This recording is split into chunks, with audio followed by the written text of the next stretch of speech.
Sound take 7 action. सबसे पहले तो ये जो तमाम जलेबी नुमा बातें आपके शो पर हो रही हैं पिछले चंद मिनटों से, उनका जो जवाब है वो सलीम सिद्दीकी के अंदाज में देना उचित समझती हूँ मानक जी, कि चला था जिक्र मेरी खामियों का महफिल में, चला था जिक्र मेरी खामियों का महफिल में, जो लोग बहरे थे उनको सुनाई देने लगा। ये बहुत अच्छा कर रहे हैं, अपनी विफलताओं को जलेबी की तरह गोल गोल घुमा करके पूरे हरियाणा की उस जनता को भी सुना रहे हैं, उस सेक्शन को भी सुना रहे हैं जो शायद चुनाव से विमुख रहते हैं या नदारद रहते हैं अपनी जिम्मेदारियों के चलते या किसी वजह से। तो आज हरियाणा का बच्चा बुजुर्ग और हर जवान पहलवान किसान आज भाजपा के प्रवक्ता की जलेबी नुमा बातें सुन के ये उन्हें बताना चाह रहा है कि मातूराम की जलेबियां तो खाकर गए हैं राहुल जी, और उसका स्वाद तो कांग्रेस चखने जा रही है जीत के रूप में आने वाले चुनाव के परिणाम में। लेकिन भाजपा अपनी हार उस दिन मान चुकी थी जिस दिन 9 वर्ष 118 दिन के बाद मुख्यमंत्री बदला, और आज वो हार सर्वविदित हो चुकी है। बात तो सही है। जब पोस्टर्स पे से खट्टर का चेहरा गायब है, ये 10 साल की बात कर रहे हैं, लेकिन जिस मुख्यमंत्री के कार्यकाल की बात कर रहे हैं उनका चेहरा तो इनके पोस्टर्स पर दिखाई नहीं देता। ये चित भी मेरी पट भी मेरी करना चाहते हैं मानक जी। ये जब अशोक तंवर की बात कर रहे हैं, एक ऐसे नेता की जो पढ़े लिखे काबिल नेता हैं लेकिन अपने राह से भटके बीच में जब उनकी बात कर रहे हैं तो चित भी मेरी पट भी मेरी। इन्होंने सुनीता दुग्गल का टिकट काट दिया अशोक तंवर को टिकट देने के लिए, लेकिन आज ये बात कर रहे हैं कि हमने उनको मौका दिया था। और कांग्रेस के बारे में कैसे कह रहे हैं कि कांग्रेस को उनको लाना पड़ा। ये जानते नहीं कि पैरोल करा करके और कोर्ट के अंदर सरकार अपना जो है हलफनामा दे करके ये पैरोल करा के अपराधियों को ला रहे हैं अपने चुनाव को मजबूत करने की विफल कोशिश करने के लिए।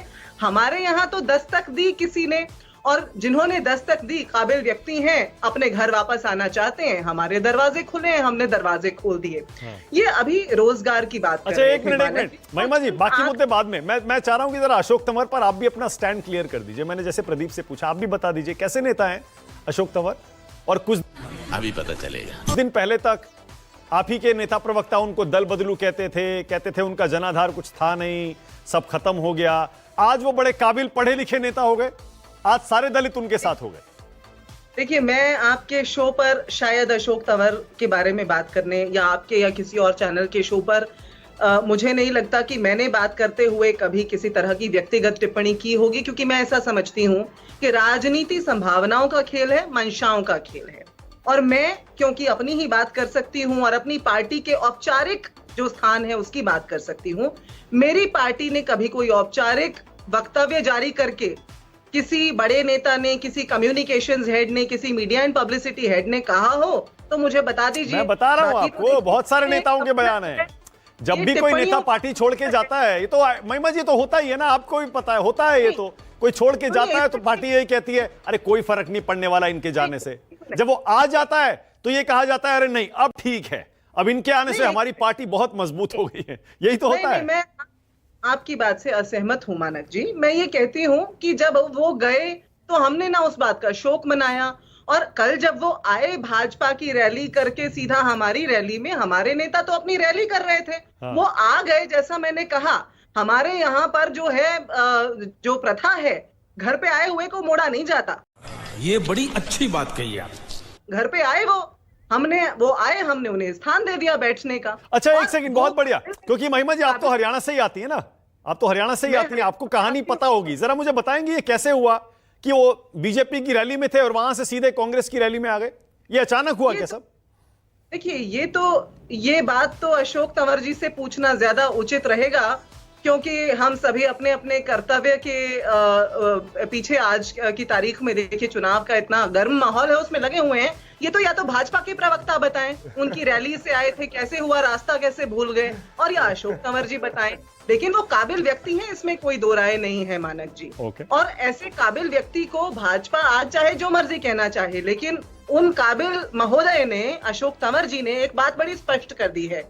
कल जब उन्होंने वक्तव्य दिया, या आज भी कांग्रेस पार्टी के मंच से एआईसीसी से जब उन्होंने वक्तव्य दिया, तो उन्होंने स्पष्ट तौर पर यह कहा कि अगर पिछड़ों की, दलितों की आवाज उठाने वाली कोई एक पार्टी है तो वो कांग्रेस पार्टी है, और मैं उस पार्टी का दामन थामना चाहता हूं। अब भाजपा ने ऐसा क्या कर दिया उनके साथ? अच्छा, किरण चौधरी और श्रुति चौधरी कैसी नेता है?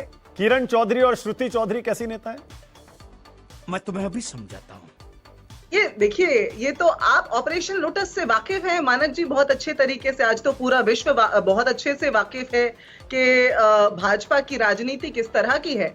आज उन्हें अपनी ही राजनीति का स्वाद चखना पड़ रहा है, और अभी अच्छे से स्वाद चखेंगे 8 अक्टूबर को। नहीं, मैं पूछ रहा हूं वो दोनों कैसी नेता हैं? किरण चौधरी, आप तो जानती हैं उनको अच्छे से। SRK था ना, SRK हरियाणा में कांग्रेस में, और उसमें से के चला गया था, तो वो के अब कैसा है? देखिए मानक जी, क्या है, मैं समझती हूं आपका शो और उस आपका विवेक और आपका शो जो है, मुझे लगता है वो व्यक्तिगत टिप्पणियों से बहुत ऊंचा है। मुद्दों की बात हरियाणा की जनता, एक मिनट, नहीं, महिमा जी एक सेकंड, महिमा जी ये फेयर नहीं है। देखिए, ये दिस इज नॉट फेयर। मैंने निजी टिप्पणी के लिए ना कोई सवाल पूछा है और ना मैं निजी टिप्पणी चाहता हूं। राजनीतिक मुद्दा सुनिए ना, मेरा सवाल सुन लीजिए आप। अब आपने वो अशोक तंवर का मुद्दा ऐसा हो गया पिछले कल से लेके और आज तक का, फिर अशोक तंवर पर मैंने प्रदीप से भी पूछा और टेढ़े सवाल पूछे, आपने देखा, गुगली भी थी उसमें। इसीलिए मैं आपसे किरण चौधरी भी पूछ रहा हूं। हर पार्टी यही करती है। मान लीजिए ना, कोई नेता जाता है तो कहते हैं इससे कोई फर्क नहीं पड़ेगा, वो आ जाता है तो कहते हैं अब देखिए इस समुदाय के, इनका सारा जनाधार हमारे साथ आ जाएगा। किरण चौधरी के बारे में अपनी राय आप बता दीजिए, श्रुति चौधरी के बारे में बता दीजिए। मानक जी, मेरी राय तो ये है कि ये जो भारतीय जनता पार्टी ने हरियाणा में और पूरे देश भर में जो पॉलिटिकल डिस्कोर्स को भ्रष्ट करने का और उसको निम्न स्तर पर लाने का काम किया है ना, उसका हर्जाना पूरे देश को भरना पड़ रहा है, पूरे देश के वोटर को, जनता को भरना पड़ रहा है।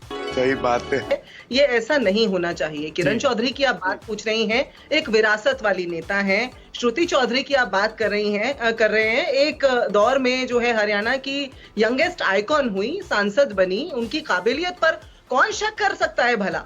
लेकिन जो एक गलत ट्रेंड चला दिया भाजपा ने, तो फिर देखिए शकील आजमी कहते हैं कि कहां मिट्टी का दिया और कहां तेज हवा, जलते रहना है तो लड़ना मेरी मजबूरी है। तो इसलिए हर एक नेता को अपनी साख बचाए रखने के लिए जिस तरह से वॉशिंग मशीन में इन लोगों ने धोने का काम किया है, उसके बहुत सारे नतीजे, खामियाजे उठाने पड़े जनता को। लेकिन सुबह का बुला शाम को घर आ जाए तो उसे बुला नहीं कहते। अच्छा, राव इंद्रजीत सिंह आ जाएं अगर, तो उनके बारे में भी यही कहेंगे आप? ये तो देखिए, आप जो है मुझसे वो सवाल पूछ रहे हैं जो आपको मेरी पार्टी की आला कमान से पूछने चाहिए। वो ये उनके फैसले हैं, और मुझे ऐसा लगता है जनता की हिमायत में, पार्टी की हिमायत में, विचारधारा की हिमायत में जो फैसला करना उचित लगता है वो जरूर वो करते हैं। ओके, प्रदीप जवाब देना चाह रहे हैं। हाँ प्रदीप बोलिए, उसके बाद आ रहा हूँ, खान साहब भी आ रहा हूँ। हाँ प्रदीप बोलिए, क्या कह रहे हैं? देखिए, बोल देखिए, मैं बस 20 सेकंड का समय लूंगा। मैं महिमा जी को 90, अगर वो बड़ी आदर्शों की बात कर रही है, लोकतांत्रिक आदर्शों की बात कर रही है, तो देश को ये पता होना चाहिए कि पहला अलोकतांत्रिक काम इस देश के अंदर 1957 में किया गया था। नेहरू जी ने जब पहली कम्युनिस्ट सरकार बनी थी, उस कम्युनिस्ट सरकार पे राष्ट्रपति शासन लाया गया था 1957 में। एक बार जाके पढ़िएगा। पॉइंट नंबर 1, अशोक तंवर जी की मैं बात करना चाहता हूं। ये अशोक तंवर जी दलित की बात कर रहे हैं। ये अशोक तंवर जी के कल दोपहर 1:45 तक के व्यू थे, जहां वो राहुल गांधी को एक एंटी दलित नेता कह रहे थे। अवधेश प्रसाद जी, जो समाजवादी पार्टी के एक दलित नेता है, उनको अवधेश इधर आ, इस तरीके के प्रयोग शब्द करते। तो ये देखिए, वो चले गए पार्टी में, जाएं अपने स्वार्थ के लिए। पर एक चीज समझिए कि आप खुद जनता विवेक कर सकती है। कल सुबह तक जो व्यक्ति कह रहा था राहुल गांधी एंटी दलित है, आज वो अपने कारणों की वजह से जो है शायद से कांग्रेस पार्टी के अंदर आया है। समय बताएगा कि हरियाणा की जनता किसको चुनेगी। ठीक है, ओके। प्रदीप, आपका कोई दावा है हरियाणा को लेकर? कितनी सीटें जीतेंगे आप, क्योंकि कल वोटिंग है, अभी आखिरी मौका है। पूर्ण जी, जम्मू कश्मीर में भारतीय जनता पार्टी लेड सरकार बनेगी मानक जी। हरियाणा के अंदर हम पूर्ण बहुमत की सरकार बनाएंगे। क्या बोला तूने? ओके, अब आपने देखिए JNK की बात छेड़ करना मुझे फिर से एक मौका दे दिया। तो जम्मू कश्मीर में बता दीजिए, NC और PDP में से किससे गठबंधन करेंगे इस बार, बता दीजिए। चलिए मैं ये भी बता देता हूं। हाँ। मानक जी, आप ये लिख के रखिएगा कि इस वक्त जम्मू कश्मीर के अंदर एक नया कोलिशन बनेगा, और वो नए कोलिशन के अंदर Bharatiya Janata party leading party में होगी। ना उसके अंदर महबूबा मुफ्ती रहेंगी, ना उसके अंदर उमर अब्दुल्ला या फारूक अब्दुल्ला रहेंगे। Okay, all right. पर ये तो आंकड़ों पे डिपेंड करेगा ना, कि अगर एनसी और पीडीपी को सीटें ना आए, इंडिपेंडेंट्स को सीटें आए तो तब के ऊपर है। हालांकि कुछ चर्चा खबरें चल रही हैं प्रदीप, कुछ खबरें चल रही हैं कि फारूक अब्दुल्ला किसी से मिले हैं, खबरें चल रही हैं, मुझे नहीं पता, आप शायद पुष्टि कर पाए। मानक जी, मैं तो बहुत छोटा सा जमीनी कार्य करता हूं, आप मेरी पार्टी के इतने बड़े बड़े नेताओं से मिलते हैं, आपको अगर कुछ पता होगा तो आप जो है उसके बारे में ज्यादा ओके यार, महिमा जी बोलिए, आप उसके बाद आगे जा रहा हूं, बोलिए। मैं ये कहना चाह रही हूँ कि जम्मू कश्मीर के बारे में ये कौन सी सूरत से टिप्पणी कर रहे हैं। 46 में से 19 सीटों भर पे तो इन्होंने अपने कैंडिडेट उतारे हैं, लोकसभा में तो एक भी सीट पर चुनाव लड़े नहीं, लेकिन उसके बावजूद देखिए हौसले कितने बुलंद हैं। ये लोग जो बोलते हैं सब चंगा सी 370 हटा के बिल्कुल ये संतुष्ट हैं, इनको वहां का हिंदू और मुसलमान इकट्ठा जवाब देने जा रहा है। वो जवाब इकट्ठा 8 अक्टूबर को जब हरियाणा में पटकनी मिलेगी ना, तो उस दिन जम्मू कश्मीर से भी धूल चटाने जा रही है जम्मू कश्मीर। अच्छा, तो महिमा जी हरियाणा में कितनी सीटें आ रही हैं? आप तो वहीं से आती हैं, आप तो बेहतर समझते हैं। हरियाणा में मुझे लगता है पहले भी आप ही के शो पर मैंने कहा था कि सबकी उम्मीदें फेल हो जाएंगी, उतनी सीटें आ रही हैं, उम्मीदों से बहुत ज्यादा सीटें आ रही हैं, क्योंकि ये चुनाव जनता ने लड़ा है भाजपा के गलत मंसूबों के खिलाफ। भाजपा ने जो अपमान किया जवान किसान पहलवान हमारी बेटियों का, उस तरह की नीतियों के खिलाफ। तो इसलिए ये जनता का चुनाव है, और जनता तो आप समझ लीजिए कि सिंहासन खाली करो कि जनता आती है वाली सूरत हाल। ठीक है, ओके, ऑल राइट।